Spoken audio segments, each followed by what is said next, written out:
Hi hello friends, welcome back to my channel. ನಾನು ನಿಮ್ಮ ಅಶ್ವಿನಿ ಶ್ರೀನಾಥ್.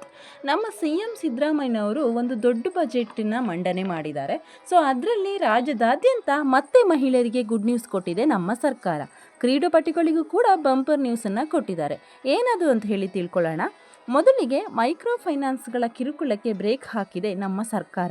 ಬಲವಂತವಾಗಿ ಸಾಲ ವಸೂಲಿಗೆ ಬಂದರೆ ಅಂತಹ ಸಾಲವನ್ನು ಮನ್ನಾ ಮಾಡ್ತೇವೆ ಅಂತ ಹೇಳಿ ಕಟ್ಟೆಚ್ಚರಿಕೆಯನ್ನು ಕೊಟ್ಟಿದ್ದಾರೆ. ಫಸ್ಟ್ ಆಫ್ ಆಲ್, ಮೈಕ್ರೋ ಫೈನಾನ್ಸ್ಗಳಲ್ಲಿ ಸಾಲವನ್ನು ಮಾಡಬಾರ್ದು. ನಮ್ಮಂಥವ್ರಿಗೆ ಸಾಲ ಕೊಡೋದಕ್ಕಂತೆ ಹಲವಾರು ಬ್ಯಾಂಕುಗಳಿದ್ದಾವೆ. ಹಾಗೂ ಒಂದು ವೇಳೆ ಇಂಥ ಒಂದು ಮೈಕ್ರೋ ಫೈನಾನ್ಸ್ಗಳಲ್ಲಿ ಸಾಲವನ್ನು ಮಾಡಿದ್ದು ಅವರಿಂದ ಏನಾದರೂ ಕಿರುಕುಳವನ್ನು ಅನುಭವಿಸ್ತಾ ಇದ್ದರೆ ಅಂಥ ಒಂದು ಸಾಲವನ್ನು ಮನ್ನಾ ಮಾಡ್ತೇವೆ ಅಂತ ಹೇಳಿ ಕಟ್ಟೆಚ್ಚರಿಕೆಯನ್ನು ಕೊಟ್ಟಿದ್ದಾರೆ ಮೈಕ್ರೋ ಫೈನಾನ್ಸ್ ಕಂಪನಿಗಳಿಗೆ. ಇದು ಮೊದಲನೇ ವಿಷಯ. ಇನ್ನು ಎರಡನೇ ವಿಷಯಕ್ಕೆ ಬಂದರೆ, ಕ್ರೀಡಾಪಟುಗಳಿಗೆ ಕೂಡ ಗುಡ್ ನ್ಯೂಸನ್ನು ಕೊಟ್ಟಿದೆ ಸಿ ಎಂ ಸಿದ್ದರಾಮಯ್ಯನವರ ಸರ್ಕಾರ. ಹಾಗಾದರೆ ಏನು? ಕ್ರೀಡಾಪಟುಗಳ ತರಬೇತಿಗಾಗಿ ವರ್ಷಕ್ಕೆ 10 ಲಕ್ಷ ರೂಪಾಯಿ ಪ್ರೋತ್ಸಾಹಧನವನ್ನು ನೀಡಲು ನಮ್ಮ ಸರ್ಕಾರ ಮುಂದಾಗಿದೆ.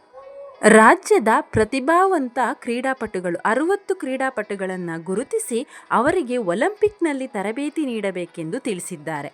ಹಾಗೆ ಒಂದು ವರ್ಷಕ್ಕೆ ಏನು ಪ್ರೋತ್ಸಾಹಧನ ಅಂತ 10 ಲಕ್ಷ ರೂಪಾಯಿ ನೀಡಲು ನಿರ್ಧರಿಸಿದಾರೋ ಆ ಒಂದು ಪ್ರೋತ್ಸಾಹಧನ 3 ವರ್ಷದ ತನಕ ಕಂಟಿನ್ಯೂ ಮಾಡಬೇಕು ಅಂತ ಹೇಳಿ ತಿಳಿಸಿದ್ದಾರೆ. ಇದೊಂದು ಪ್ರತಿಭೆಯನ್ನು ಹೊಂದಿರತಕ್ಕಂಥ ಬಡ ಕುಟುಂಬಗಳ ಕ್ರೀಡಾಪಟುಗಳಿಗೆ ಬಂಪರ್ ಆಫರ್ ಅಂತ ಹೇಳಿದ್ರು ತಪ್ಪಾಗಲ್ಲ. ಸೊ ಎಷ್ಟೋ ಒಂದು ಪ್ರತಿಭೆಗಳು ಹಣದ ವ್ಯವಸ್ಥೆ ಇಲ್ಲ ಕಾರಣಕ್ಕೋಸ್ಕರ ಹಾಗೆ ಮರೆಯಾಗಿ ಹೋಗ್ತಿರತ್ತೆ. ಸೊ ಇಂಥ ಒಂದು ಪ್ರೋತ್ಸಾಹಧನಗಳಿಂದ ಬಡ ಕುಟುಂಬದ ಮಕ್ಕಳಿಗೆ ತುಂಬ ಸಹಾಯ ಆಗುತ್ತೆ ಅಂತ ಹೇಳ್ಬೋದು. ಇಲ್ಲಿ ಕ್ರೀಡಾಪಟುಗಳಿಗೆ ಲಕ್ ಕೂಡ ಇರಬೇಕು. ಏನು ಅವರು 60 ಜನರನ್ನ ಸೆಲೆಕ್ಟ್ ಮಾಡ್ತಾರೆ. ಸೊ ಅದರಲ್ಲಿ ಇವ್ರು ಕೂಡ ಸೆಲೆಕ್ಷನ್ ಆದರೆ ಮಾತ್ರ ಈ ಒಂದು ಪ್ರೋತ್ಸಾಹಧನ ಸಿಗೋದು. ಸೊ ಇದರಲ್ಲಿ ಲಕ್ ಕೂಡ ಇರಬೇಕು ಅಂತ ಹೇಳಿದ್ರು ತಪ್ಪಾಗಲ್ಲ. ಇದು ಎರಡನೇ ವಿಷಯ ಆಯಿತು. ಇನ್ನು ಮೂರನೇ ವಿಷಯಕ್ಕೆ ಬಂದರೆ, ಈಗಾಗಲೇ ನಮ್ಮ ಸರ್ಕಾರ 5 ಗ್ಯಾರಂಟಿಗಳನ್ನ ಕೊಟ್ಬಿಟ್ಟು ಅವುಗಳನ್ನ ಸಕ್ಸಸ್ಫುಲ್ ಆಗಿ ನಡ್ಸ್ಕೊಂಡು ಹೋಗ್ತಾ ಇದ್ದಾರೆ. ಸೊ ಅದ್ರ ಜೊತೆಗೆ ಗೃಹ ಆರೋಗ್ಯ ಯೋಜನೆಯನ್ನು ಕೂಡ ಜಾರಿಗೆ ತರಲು ಸಿದ್ಧತೆಯನ್ನು ನಡೆಸ್ತಾ ಇದೆ ನಮ್ಮ ಸರ್ಕಾರ.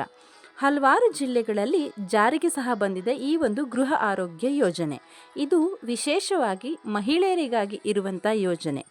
ಏನು ಅಂತ ಹೇಳಿ ತಿಳ್ಕೊಳ್ಳೋಣ.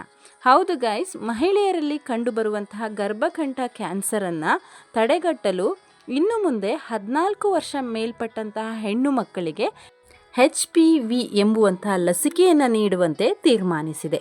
ರಾಜ್ಯದಾದ್ಯಂತ ಈ ಒಂದು ಗೃಹ ಆರೋಗ್ಯ ಯೋಜನೆಯನ್ನು ಜಾರಿಗೆ ತರಲು ಸಿದ್ಧತೆ ನಡೆಸ್ತಾ ಇದೆ.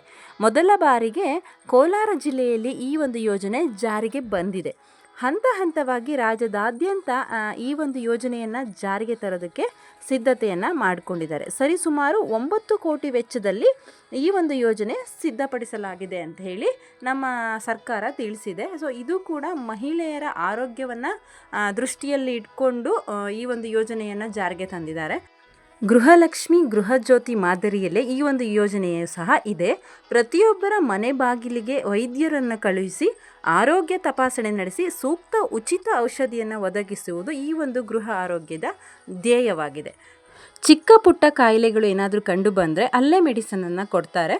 ದೊಡ್ಡ ಮಟ್ಟದ ಕಾಯಿಲೆಗಳೇನಾದರೂ ಕಂಡು ಬಂದರೆ ಹತ್ತಿರದ ಜಿಲ್ಲಾ ಆಸ್ಪತ್ರೆಗೆ ನಿಮ್ಮನ್ನು ದಾಖಲು ಮಾಡಲಾಗುತ್ತೆ. ಹೆಚ್ಚಿನ ಚಿಕಿತ್ಸೆಯನ್ನು ಅಲ್ಲೇ ಶುರು ಮಾಡ್ತಾರೆ, ಜಿಲ್ಲಾ ಆಸ್ಪತ್ರೆಯಲ್ಲೇ ಶುರು ಮಾಡ್ತಾರೆ.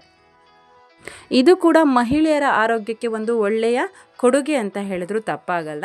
ಸೊ ಇವತ್ತಿನ 3 ವಿಷಯಗಳು ನಿಮಗೆ ಇಷ್ಟ ಆಗಿದೆ ಅಂತ ಅಂದ್ಕೊಳ್ತೀನಿ. ಇಷ್ಟ ಆಗಿದ್ದು ನಿಮಗೆ ಯೂಸ್ಫುಲ್ ಆಗಿದೆ ಅಂತ ಅನಿಸಿದ್ರೆ ಈ ಒಂದು ವಿಡಿಯೋಕ್ಕೆ ಲೈಕ್, ಕಮೆಂಟ್, ಶೇರ್ ಮಾಡೋದನ್ನು ಮರಿಬೇಡಿ. ಹಾಗೆ ಯಾರೆಲ್ಲ ನನ್ನ ಚಾನಲ್ನ ಫಸ್ಟ್ ಟೈಮ್ ನೋಡ್ತಾ ಇದ್ದೀರೋ ದಯವಿಟ್ಟು ಸಬ್ಸ್ಕ್ರೈಬ್ ಮಾಡ್ಕೊಳ್ಳಿ. ಸಬ್ಸ್ಕ್ರೈಬ್ ಮಾಡ್ಕೊಳ್ಳೋದ್ರ ಮೂಲಕ ಇನ್ನು ಹೆಚ್ಚಿನ ವಿಡಿಯೋಗಳು ಮಾಡೋದಕ್ಕೆ ನಮಗೆ ಸಪೋರ್ಟ್ ಮಾಡಿ. Thank you so much.